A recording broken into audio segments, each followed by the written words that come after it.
Hey everybody, Shadow here, and welcome back to Planet Coaster and Crystal Gardens Park. It is Thursday, and that means we are back here doing another small little walkthrough. Since I don't have a whole lot of construction that we've been doing here lately, I've been doing these little walkthroughs of the park and kind of tidying up areas and stuff and just kind of finishing things up. That's the thing. A lot of the park is almost done, so there's not a whole lot else that we can do. Other than just small stuff, so there's not constructions of coasters or big rides or anything, just tidying things up. You know, that's pretty much all we're doing. So I've decided to start over here today by Wild Spin and our gaming, our midway, and we are going to run over here. Today is going to be featured the Frontier section of the park. No, not Frontier as in a company. I don't have a whole section of the park devoted to the Frontier. I have a whole section of the park kind of it's almost like a Western, but not really Western, just more like, you know, just Frontier kind of. I guess you could call it Western. Sure, okay, we'll call it Western. Why not? Most of this we've already seen. We're going to kind of start over here by the Funnel Cake Factory. If you guys have been watching for a while, remember seeing this before. With the backstage entrance back there.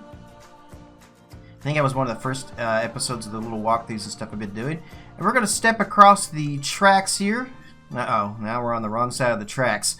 And we are going to take a look into this area here. So, one of the first little details you'll notice on this side is just my little custom fence I did with the things. It's not perfect, but I really like it. I like how it came out. And then we have a little barbecue area over here that I did. I did the same trick I did in Vista View, where I put down the chocolates I thought make interesting sides of beef right there. And then we have our little drink stalls and Red's Barbecue. And then, I don't know, this just seemed interesting. I know this is technically supposed to be like an oil well or something, but I thought there was this kind of a cool little design to kind of like rotate the beef and stuff around. It's kind of like automated. On the other side of the street, we have our Log FLume over here. So let's go take a look at this here real quick. You guys remember the construction of this? That is, my longtime fans of the channel anyway should remember this. I should have checked the colors or the lighting and stuff to make this a little better, but that's okay.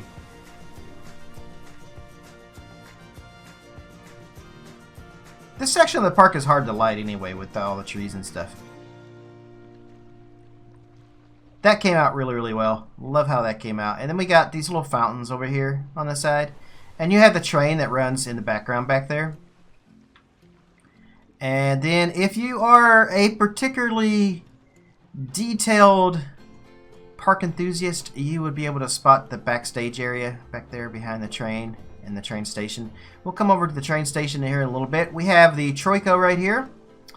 I don't think I have a name for the Troika here just yet. I was thinking something about Rodeo. Maybe Rodeo Roundup or something. I don't know. Well, we'll call it something.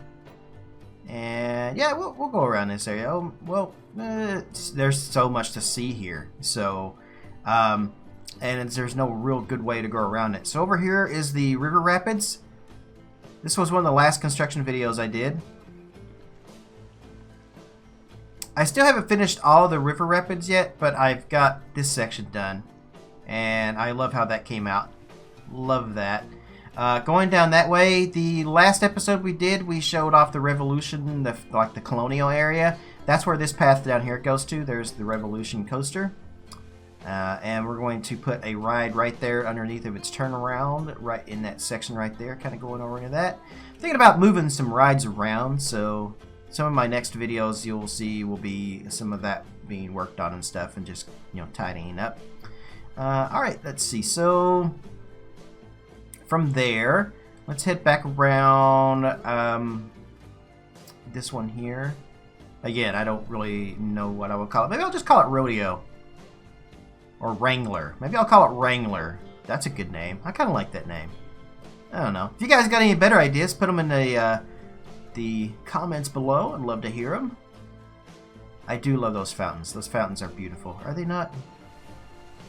I know a lot of you people out there, I've seen a lot of comments, you know, that you prefer seeing the things finished and kind of like little walkthroughs like this more than time-lapse builds. And there was one person in particular, though, who recently said that he doesn't like it when I do the time-lapse because it makes him dizzy, and please stop that. I'm sorry to tell you, dude, I can't stop those. That time-lapse videos are, you know, the construction videos, and that's the only way to do it. In other words, you end up with a 4 or 5 hour video of building a ride, and nobody watches that. So time-lapse is the way to do it. So yeah, here is our train station for the area. And I think that, if I'm not mistaken, I think this is based off Silverwood. I think Silverwood is where I got the reference photo. I haven't done much in the interior-wise, but the outside of it, I'm also still working on the back of this as well. But I still wanted to show it off. Here comes the train into the station. Wow, that's perfect timing. It's almost as if I scheduled that. No, actually, that is completely quinky-dink. Thought I was going to run through the station. Yeah, it's on test right now. So... Alright, back to the front, and yeah, it still needs, this building still needs a little bit of detail work. I'm currently working on all of that stuff right there, so... in fact, that's why this video is running a little late today. I've been doing some construction in this area today, and once we come up on that, I will see you, or I will tell you about that. So here we have our Eurofighter over here, custom Eurofighter. I like how it comes out of the station in this, like, I don't even know what kind of element this would be. It's not really a figure eight. It's kind of a figure eight. It's more of an affinity loop, if anything. And then it hits the lift hill. I don't know, I kind of like that. More of the river rapids over here on this side. I'm trying to give you guys a good look at where everything is and kind of to keep you in perspective of where you are in the park. So... hopefully I'm doing a good job of that. If there's anything I can do better, let me know. Alright, here, this was based off Silver Dollar City, I think. They had a Coke refresh stand, and they had these red barrels out front, these red Coke barrels, and I thought that was really cool. So other than doing just custom barrels, I used the exploding barrels and turned them off, and that works pretty good for me. Wish we could recolor the barrels, but we can't. My workers are gone at the moment, so, but that's what this building is based off of. And then we have a kettle corn building over here as well. So let's go take a look at this. This is also from it's either Dollywood or Silver Dollar City. I can't remember where the reference photo came from, but I saw the photo and I like to do little recreations and stuff of that. We have a little, oh look, Revolution. That's a good view of Revolution going down its drop right there. That was cool. Kind of wish I'd caught that a little sooner. And then back over here to the Eurofighter. I still don't really have a good name for this just yet. I'm still thinking it over. Right now, I believe I'm calling it Untamed, but I think I may call it something else later. So it is based loosely upon the one at Canopy Lake, so not the same layout, but the station stuff as I got. So some people have said these things are really cool because they look like bones. They're actually just supposed to be branches, but sure, bones could also work. But branches is what they are supposed to be. So. Alright, and from here, let's head on over. I did a little bit more work on the queue line and stuff for this over the last couple of days before I did this video. There you go. Taking a look in there. And then we'll head over here and we'll get a great view of all the layout of this. One of my favorite things about this coaster is that loop. That is a custom loop I had to do, and it is completely circular. And, I mean, getting that round was actually kind of difficult. So, that was a whole lot of fun to do. All the elements on this are custom, except for the lift hill, because you can't do custom lift hills. But all of the flips, the turns, everything are custom done. None of the in-game pieces were used for this. Alright, now we're getting into the section where I've been doing a lot of work here recently. Let's see, we have, over here we have Geyser Falls. This is the entrance for Geyser Falls. We will step out onto the bridge here just a little bit to kind of look down over into that.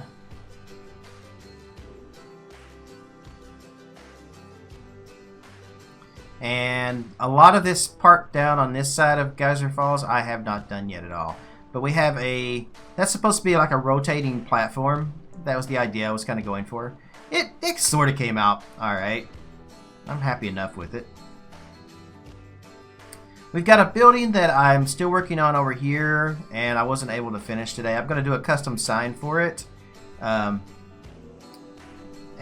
it is also loosely based upon something at Silver Dollar City or / Dollywood called Victoria's Patio, I think. And that is what that's going to be.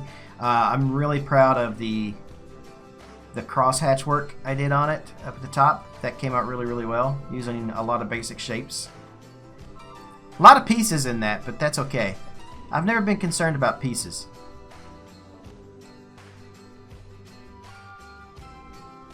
And let's head over here.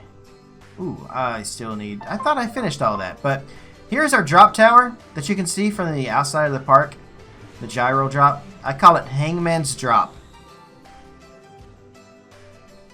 And I have been kind of putting in the queue line, so we won't really look at that side of the queue line. We'll look at this side. I could have sat and worked on this for another couple of hours, but then this video wouldn't be out any remote kind of time. So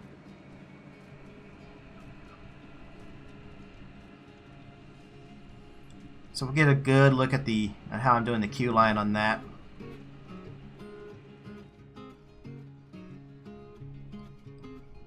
Alright, from there, let's see, we have over here Barnstormer, which is another thing I've been kind of working on here recently. It is that airplane right here from the game, as you can see. And I've done a custom pieces here to make it look like the roof is torn out and part of the walls and stuff, so that the ride actually kind of flies through it. And I was very careful to make sure that the ride doesn't, while it's running, it doesn't actually touch anything. That was a whole lot of fun. I got to do some more work on the other side over there, but it works out really, really well. Most of my day today has been consisting of doing this route here, the wagon wheel lunchbox. I've been using these. I haven't got the pictures in there yet, but I used the new vintage billboard signs that we got, the little signs, and I put them down here. And I'm going to put some custom billboards and stuff in there, so kind of do like burgers and stuff like that. So I also put these up here. These are like supposed to be souvenir cups that you can buy. They're actually the sirens, the lights, the police lights turned upside down. They work great for cups. So I also want to give a huge shout out to Tamalia for this awesome kitchen that they have back here. I looked on the workshop. I found like 3 different kitchen sets that were all fantastic, but this one fit perfectly in there without having to do a whole lot of work for it. So I really like this. This came out well. So shout out to Tamalia for that. This is awesome. Awesome. Very, very custom work on there. So thank you for having that, and I didn't have to make it myself. Now, let's head over here to one of the biggest, baddest coasters in the park. It is the largest wooden coaster in the entire park. The idea of it is I wanted a coaster kind of like the Beast at Kings Island that was like a terrain coaster and like really huge and like you don't see a lot of the coaster from anywhere until you're actually riding it. And originally I called it Grizzly, but I just recently renamed it to Renegade. And I wanted to show off this custom sign I did right here. Check out this sign. I love this. I love this so much. I only wish it was slightly bigger. I know most of the time I'm always like, oh, I wish these things were smaller. But this one, I just wish Some of the pieces were slightly bigger so that you could see it from further away. But it shines. I love this new vintage sign here with that metallic look to it. That looks so good. I love that. So, yeah, the name of the coaster went from Grizzly to Renegade. And I think it fits the park better. I think it fits the design better. So, those of you who remember the construction of this will remember that I did a custom interior on it as well. So I did all of this up here. And it really shines out at night and stuff too. So, and we got the queue line that goes over here and goes through the trees a little bit over into there. So yeah. And let's see, there's not much else to show over here. That is pretty much all of the area that you can see over in here. Like I said, I just kind of wanted to go through and just kind of show off another small section of the park and kind of go into that. There's still a lot more work to be done. I still got to do some more curving, some more signage work, lots of other things. I've been working on this over here, which is kind of like a little bathroom section over there. So this is going to get some more work. So probably for the next video, I think we are going to do a POV. So next Thursday, I'll be doing a POV of Renegade. So I'm going to finish everything up on Renegade, all the background stuff and things on that. And we are going to do a POV of that for next Thursday. And then we will be back the next Thursday after that with excuse me, I don't know why I'm coughing. Going into the next section of the park over here, which is supposedly one of the oldest areas of the park. So we're going to try to finish all that up for the next section. And that only leaves a couple more sections left of the park to go through, and we will have everything done of Phase 1. So give you an idea where we are back here in the park. So again, this goes over into the colonial section over there. So I like how the signs go to right here, and then they just kind of, or not the signs, but the fences, they kind of are mismatched there, right there, but they still kind of work together quite well there. Alright, everybody. Well, thanks for joining me today for this little walkthrough of Crystal Gardens Frontier section. I appreciate everybody for all the support and stuff on my videos. If you're not already subscribed to me, make sure you hit that button. Also, click that bell to know when I go live on YouTube here or when a new video launches, because I do have videos almost daily. So, yeah, that's really all I have to say. Wherever you guys are in the world, good morning, good afternoon, good evening, and good night. See you later, everybody.